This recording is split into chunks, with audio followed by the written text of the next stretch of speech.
she says. She felt compelled to write about that, and about that trans moment of turning myself into an extremely delicate version of myself in order to rage, fully grieve how this beautiful young woman was taken from the world. Then she caught wind that Matt had written something about Carolyn too, and that his work was connected to the tarot. At the Met, Matt had bought a poster of a tarot deck by B. Nettles, made in the 1970s, featuring photographs of people she knew. I really want to write something about this, he'd thought. Then Carolyn was murdered, and he used the poster as a prompt to write about her. Soon after, he was asked to read a series on the Lower East Side called Guts, described as bare bones and encouraging experimentation. Writers were invited to read new work and discuss it in an intimate setting. In October, less than a month after Carolyn died, Matt shared the tarot deck-inspired essay into which he had poured a lot of his immediate thoughts and feelings. Then he felt super weird about it, actually, he said. Following the reading, another poet came up to him and said, "I don't think I could have written something so soon after someone died." Oh no, Matt thought. Did I just do a terrible thing? I had worked on it really hard, and it was a little bit polished, he says. I had turned it into a very structured piece of writing very quickly. He feared the other poet's comment meant that his grief wasn't real. It's been a file on his computer ever since. He's never thought to do anything with or about it. He's written about Carolyn since then, but only once, and she's mentioned so tangentially that if you weren't paying attention, you'd barely notice. He sees it as a reaction to the way that first piece was written, so raw and immediate. Now that he's written about her twice, he thinks maybe he should stop. He really loved Carolyn, and she meant a lot to him, but they'd never had super deep conversations. Others were closer with her, and he feels nervous about claiming more than is his right to claim. Is memory a limited resource? Is grief? Should they be carried alone or shared? Matt worries that, in writing about Carolyn, he was tearing through the memories that felt really vivid to me, he says. I don't want to process them out of existence. He found himself asking, does all of this have to get turned into writing? You overwrite it and shape it a little bit, he says. Writing about anything, you reduce it and giving it form, language, and meaning, when truly what you experience is beyond words. He shared his feelings with Rachel, who admitted to having them too. When she talked to people about Carolyn, she noticed that the things that she was saying turned into a little script, says Matt. She would hear herself telling more than one person the same story in the same way, using the same words. It would start to take on a shape. I think she got very spooked by that. After the Guts reading, Gabe reached out to Adjoa to let her know about Matt's piece. They exchanged what they'd both written. I called him crying such cathartic tears of gratitude and grief, she says. That fall, for Adjoa, everything was so hard that my brain went into categorizing, she says. The story of Carolyn and Render took on fairy tale and allegorical tropes in her mind. Everything became metaphor. It was a stress response, she says, but it was also an interesting thing to observe about her own brain as an artist. It's helped her understand the importance of fairy tales and mythology. Sometimes there are too many details, too many feelings, the meaning of them gets lost. You need a structure so that you can talk about it. As an example, Render's name short-circuits something in her mind about the various meanings of that word, render. She didn't at first consider draw as a synonym. She'd only thought of it in terms of melting, such as at a rendering plant, where one sends the cadavers of dead animals to be reduced into other materials for human use. It also means to bring about or give, such as in rendering services. Render is also a synonym for deliver, or impart, or administer, such as when rendering a verdict in a courtroom. Leading up to the presidential election in November, which was to take place just 5 weeks after the murder, at one point Adjoa became very ill and was home with a fever. She saw Donald Trump on television. I just started crying, she says. In her fevered fairy tale understanding, refracted through immense grief, anger, and confusion, she thought, he's the villain that wants to end the world, and he's on TV. We're praising this monster. My society is fucked. I saw it really clearly, she says. I felt such frustration. The only person I want to talk to about how crazy this is the person who was killed. Her highly intelligent friend Carolyn, with whom she knew she'd be able to talk about anything. I have to say something that I feel embarrassed by, she says. As a young child, I wanted to know what this felt like. I wanted to know what losing somebody felt like. I envied the emotional extremes of grief and tragedy. Author T. Kara Madden writes about a similar feeling in her memoir, Long Live the Tribe of Fatherless Girls, but from another angle, imagining herself as the one people are grieving for. I happen to have a copy with me in my backpack, so I read a passage aloud for Adjoa in the coffee shop. What I wanted was my freckled cheeks printed on cheap paper, stapled around the ears, the flyers torn from telephone poles and the scales of palm trees, a sliver of my face left flapping in the wind. Madden describes someone jogging past a trash compactor and seeing her beaten blue knees with their warm fuzz of kitty hair. But did she want to die? Not really, no. I wanted the beauty of the doomed. Adjoa pauses over this line, beauty of the doomed. Missing girls are never forgotten, I thought, so long as they don't show up dead, writes Madden, so long as they stay missing. If they stay missing, then they become the stuff of legend. They can be for us whatever we make them. But Carolyn didn't stay missing, we say. What does that mean for her? Does it mean she'll be forgotten? Or is there another meaning of missing, like the way we miss her now because we can't talk to her anymore? We worry about what kind of legend she may become. I cannot tell you how much Law and Order I've watched in my life, says Adjoa. She hasn't been able to watch it since Carolyn was murdered. It feels wrong now. I would think about what happened to her, and I was having flashes of this really manipulative crime show, she says. What the fuck have I been watching? Why have I been entertaining myself with this thing that's so painful? I relate to this.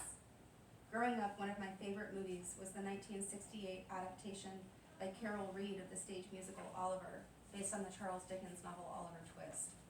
I rewound our VHS tape 100 times between the ages of 3 and 13. I knew every line of dialogue and every trill to every song. But some of the finer details of the story eluded me. I did not understand that Nancy, Oliver's surrogate mother on the streets, was a sex worker. I didn't fully grasp the enormity of the scene in which the burglar, Bill Sykes, her boyfriend, in an alley at night, stabs her until she stops screaming. Yes, I understood that it was murder.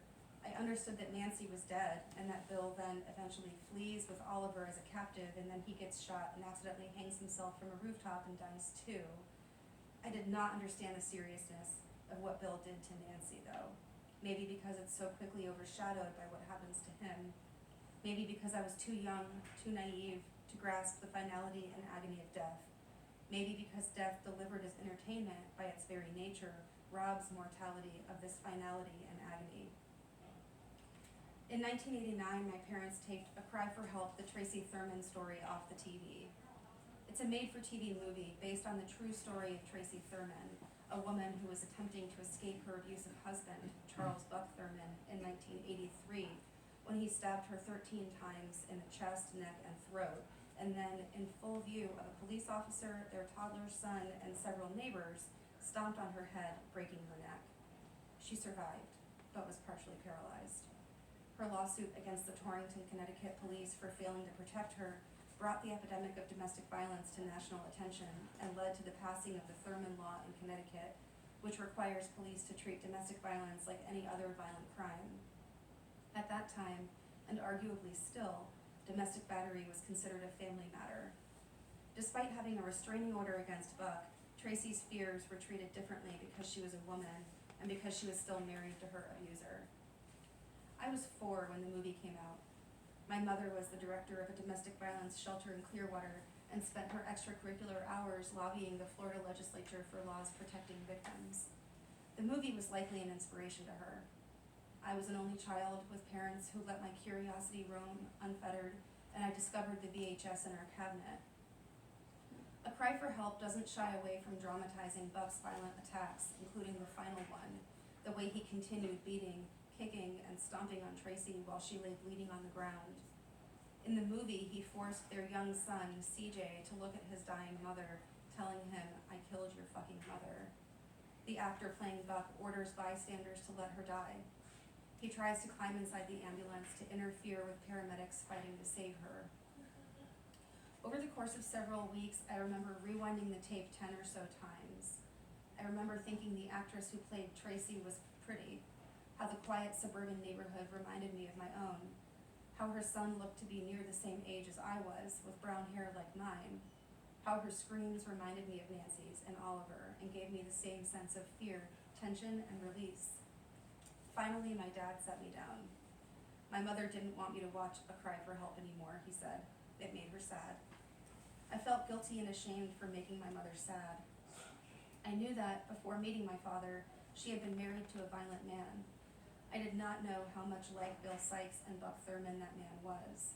I didn't know what that meant for my mother, that in another life she might have ended up like Tracy or Nancy. I didn't know until writing this that the real Buck Thurman was released on probation after serving only 8 years of his 20-year prison sentence, that he later moved to Massachusetts, remarried, and had another child, that in 2008, when asked about Tracy, he told Republican American, "I'm tired of hearing about it." When I tell people that I'm writing about Carolyn, what happened to her, and what happened to her murderer, often they ask me if I've read Maggie Nelson's poetry book, Jane, a Murder, about her mother's sister who died before Nelson was born and whose killer escaped capture, or whether I've read her memoir, The Red Parts, about attending the trial of Jane's murderer when he finally was caught. I have. I read many books about murder when I started writing this one. I hadn't previously read any in the genre known as true crime, and I still don't read many books about murderers, though I've enjoyed some books about their victims, such as James Ellroy's memoir, My Dark Places, about his mother's murder when he was a child. Sometimes when I tell people I'm writing about Carolyn, they tell me not to. They're afraid that a book about her will flatten her for easy consumption, turn her into entertainment, glamorize her murder. Michael Asif, my high school classmate and friend who dated her, told me when we met to talk about this project that he wished there could be a rebuttal to whatever I wrote, published simultaneously, to capture her complexity. I agreed. He said, "She's smarter than both of us." Around the time I started my research, I asked for recommendations for true crime books on Facebook. Matt told me that the post had inspired a conversation between him and Rachel. I remember our feelings then being complex, says Rachel. What does it mean to write about someone's death? What is that writer taking on, and why? I was glad for the questions. I knew nothing back then about the inner workings of the justice system or how to write about it. I knew nothing about how to write about murder or how not to write about it. I needed to know how to do it wrong so I could know how to do it right. I needed to know what motivated other people so I could figure out what was motivating me. Was it a thirst for justice? Fear for my own safety in a sexist culture? Grief? Though, like Matt's, mine wasn't as profound as those who were closer to Carolyn. Entertainment, fame, or money? Fascination and curiosity with death? A desperate desire to know why? I wanted to know why it happened. I can't deny that was a motivation. I wrote Render a letter in prison immediately, simply asking him why, though I knew he wouldn't answer. I was shocked and disgusted and hurting for the people around me. More important, I wanted to know Carolyn. We had only just begun to form a friendship. I liked her and was intimidated by her, and there was potential for so much more, and then she was suddenly gone, and I regretted the time we didn't have. We had planned to hang out again, but didn't have the opportunity. Life got in the way, and then death did. There were so many ways to keep knowing her. One was through the people we both knew. Once I began talking to them, I feared the stories they told me would be lost, so I started recording them. I cared very much what happened to them. In her book Dead Girls, Alice Boland writes about the cultural phenomenon of the dead white woman, including a consideration of the red parts. She interrogates a strange twist the story takes when Nelson's family participates in an episode of the true crime show 48 Hours Mystery. Nelson becomes a character in 48 Hours' version, the writer-niece whose work is fascinated with her aunt's death, writes Boland. A producer tells Nelson that their episode will help other people mourn. Given the show's previous episodes with titles like Where's Baby Sabrina and John Bonet, DNA Rules Out Parents, Nelson asks the producer if there's a reason why stories about the bizarre, violent deaths of young, good-looking, middle-to-upper-class white girls help people mourn better than other stories. Boland says these stories help us work out our complicated feelings about the privileged status of white women in our culture. It's true that white women hold a privileged status in comparison to other groups even after they die, but I'm not sure that our complicated feelings about their privilege are driving the frenzy around stories of their death. That perspective frames those stories as a sort of revenge for that privilege, which would suggest that the people writing them don't have the same privilege, or perhaps have it but feel guilty for having it. A white woman is the perfect victim, says Bolin, and I agree with this insofar as there is such a thing, perfect by what measure. She's white, and therefore more people will watch her on TV and listen to podcasts with her easily pronounceable name for the English tongue. Because racism is woven into the fabric of our culture, white women drive views and clicks alive or dead. The dead white woman is a woman, and our culture, for some reason I still can't explain, seems to hate anyone who isn't a man, so a white woman is easy and convenient and marketable to kill. Since Christian theology is also woven into the fabric of our culture, and since the dead white woman is a woman, in stories told about her, she's depicted as virginal, maternal, or promiscuous. Her death is surprising and tragic, or it is to be expected. We can easily understand and consume it without too much reflection. Bolin writes of dead white women effacing the deaths of leagues of non-white or poor or ugly or disabled or immigrant or drug-addicted or gay or trans victims, and she's not wrong. In 2016, just a few days after Trump's election, American journalist Quinn died. She had coined the phrase missing white woman syndrome to describe the disparity in the media attention given to missing white women versus missing people of color. One study found that missing white women were 10 times more likely to receive media coverage than their counterparts of color. Consequently, missing people of color are less likely to be found. Maggie Nelson's aunt's story became satisfying under 48 Hours as Gaze. The years of compulsion, confusion, and damage, writes Nelson, were sublimated into a narrative to be consumed by the masses, a story of struggle and hope, or so the show would like you to think. But to achieve that seductive conclusion, the story must be over before it begins, writes Bolin. So what is Carolyn's story? Is it over now that she's dead? Thank you. I'll sit and, if you guys have questions, you can ask them. Or not. Staring contest. Yeah. How did you answer? Yes. Are we doing this?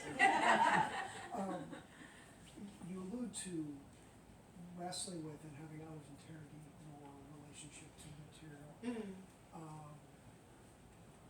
Separate from the writing and then in the writing, how did you resolve that? It didn't always. It was impossible to make everyone happy. And Don't care about that for yourself.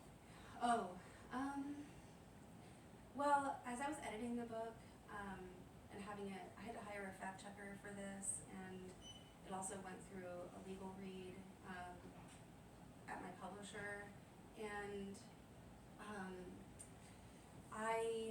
for years, I think that was a turning point for me, because it took me 7 years to write this, and for 6.5 of those years, I thought that I was writing it for Carolyn's survivors, her family and her friends, and during the editing and fact-checking and legal read, I realized that just not everybody was going to feel the same way about it.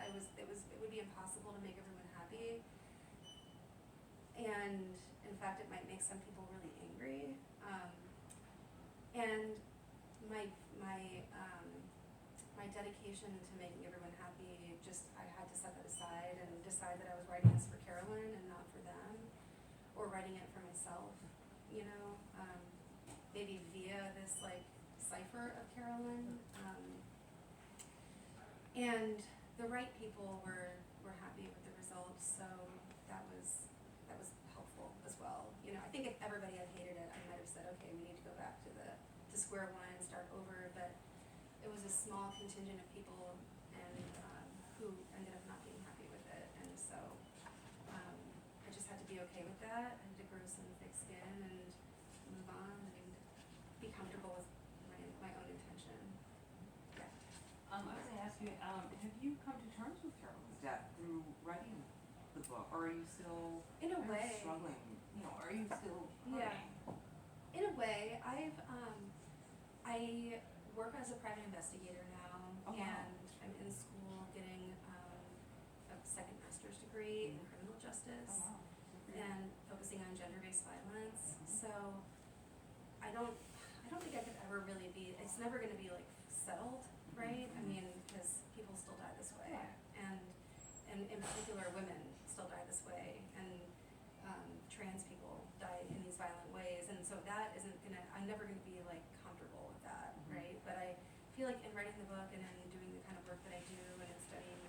thing that I'm studying, and I can feel as though I'm not powerless, and and that I can help people who are victims of violence, or help prevent violence. And in terms of answering the question why she died, it's, a multifold answer. The trial, I think, attempted to answer that question and didn't fully. So, and I think even the prosecutor would say that, it didn't really fully answer the question of why this happened, and really only Render knows why this happened, and I'm not even really sure he knows. It sounds like he just flipped out on her. It does sound like that, doesn't it? Yeah. Yeah, I know.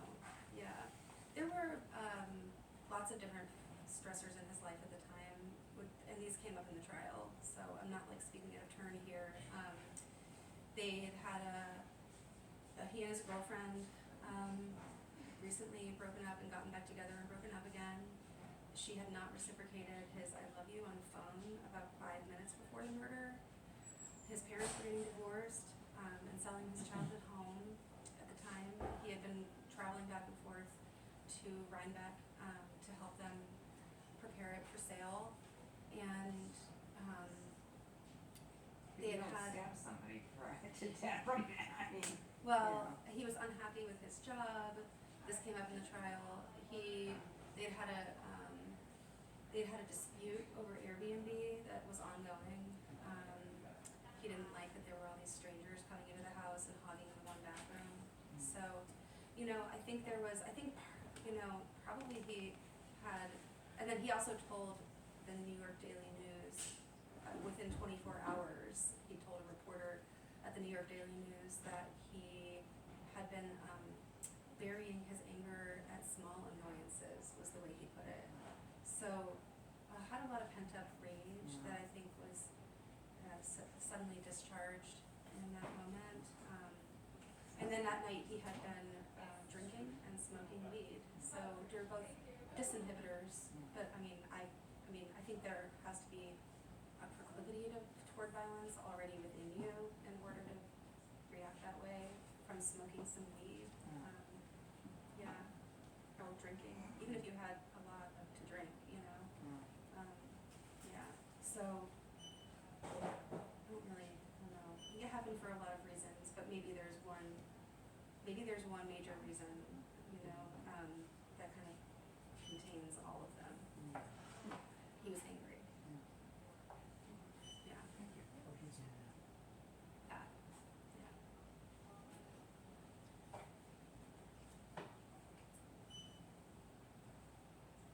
Yes. So, so correct me if I am like missing one of your published works, but like, so you've done novel, so like book length fiction, you've done essay, and you've done, I believe, some shorter fiction as well. But was there something, like, what was the process of writing this book length? Like you already said, it took 7 years. Yeah. Book length, nonfiction / personal memoir type thing. Like, Yeah. Was there anything that you enjoyed about this process, despite its like super being such a difficult topic? But was there anything you liked about this format or disliked greatly? I really in terms love of form? research. I love facts. Mm-hmm. I love proving something. I think my husband would say that. Really I'm kind of a lawyer when it comes to arguing. And my dad, before he went into advertising, he was an investigative journalist, which I always thought just seemed really cool. Like, wow, you're so brave. You're taking these powerful figures to task and, shedding light on their nefarious dealings. And at a certain point in this research, I did uncover some pretty nefarious dealings. So Render and Carolyn both went to Bard College, and Render's mother also graduated from Bard and now she has been working at the school since '97. His brother also graduated from the school 2 years after Render did, 2 years before the murder. And at Render's sentencing, we meaning like Carolyn's survivors, learned that the president of the school had written a letter of support for Render, the judge, said that it was particularly influential to him in handing down the sentence that he did.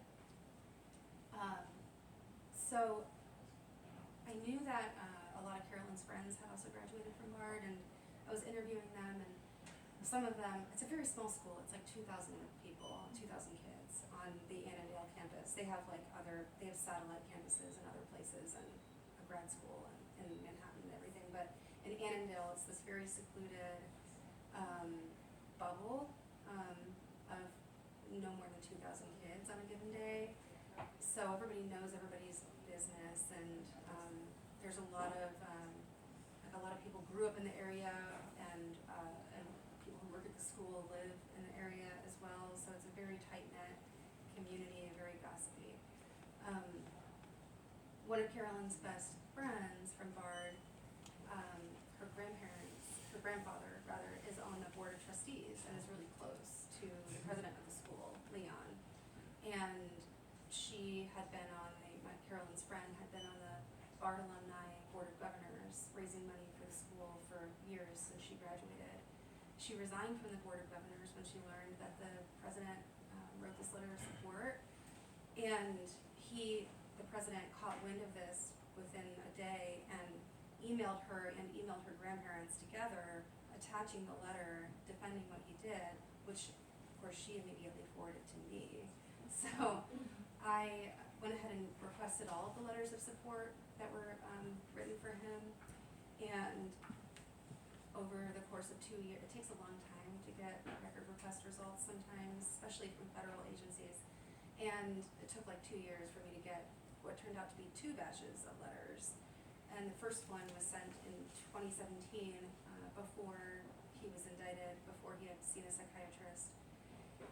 And 9 people from the school had written these letters of support, the faculty and administrators. One of them was his mom. The other ones were the president, the dean of students, some of the teachers at the school, the director of the incoming freshman program.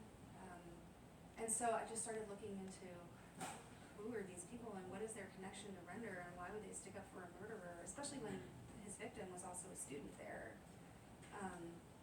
And the school was careful to tell the press that she had not graduated, that she had gone there briefly and had not graduated. So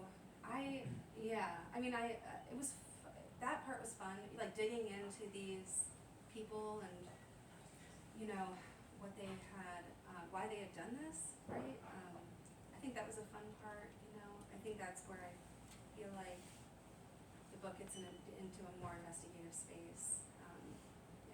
And I do like being an investigator. Who doesn't want to be a spy? That Literally was going to be my spy. follow-up question, Yeah. if you could indulge us a bit and tell us a bit about being a private investigator, which is so cool, but I'm just interested in going from working in writing fiction, storytelling, research, how that carries over to being a private investigator. Yeah, it's very narrative based. I do a lot of writing. I have to write piece reports and interview summaries, and